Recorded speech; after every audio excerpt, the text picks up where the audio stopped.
Rudy Giuliani in the 70s gets a lot of national attention. We're going to start busting people who spit on the sidewalk, because if we tolerate that, then we're going to be tolerating murders and rapes and so on. It's kind of the broken window theory. They would talk about it in urban politics.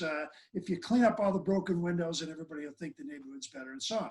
So we've got these laws, 3 strikes and you're out, mandatory minimum sentences, major sentences for minor drug possessions, and so on, that are creating a whole abundance of police interaction with citizens that probably don't need to happen in the case of small drug possessions and so on.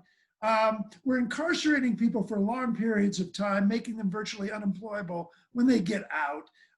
So there are several ways that we need to, I think, review this idea that making more and more behaviors illegal and then cracking down on them is somehow making us all safer. It clearly is not.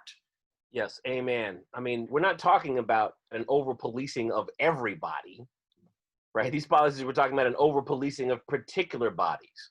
So, for instance, despite the fact that we know that whites and blacks use illegal drugs at roughly the same rates, that reality is not reflected in the way that that police departments, right, navigate that issue.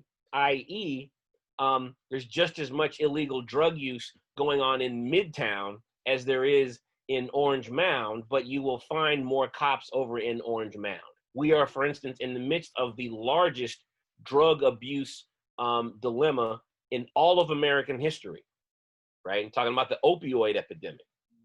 And I have yet to hear a major politician on a national, statewide, or local level say that the solution to this problem is more prisons, right? I have not seen anybody dredge up Nancy Reagan's slogan to just say no, right?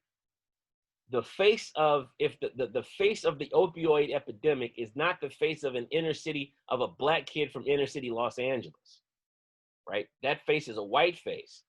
And the lack of criminalization in this moment, which I think is perfectly appropriate, right?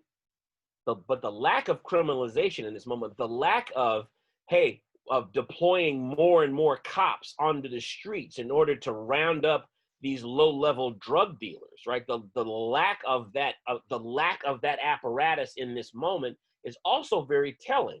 And again, gets us back to the racial framing of what gets categorized as crime and then what gets categorized as a public health crisis, right? I wish we would have believed that that drug addiction was a public health issue in the 1980s, in the 1990s, when the face of the epidemic was the face of an African American.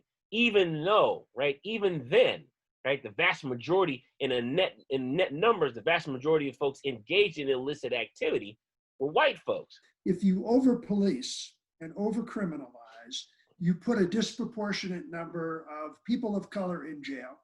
That has an impact on family structure. That has an impact then on poverty, on education, on intergenerational poverty. And so you have to see all of this within that systemic context, or you're missing a big part of the picture.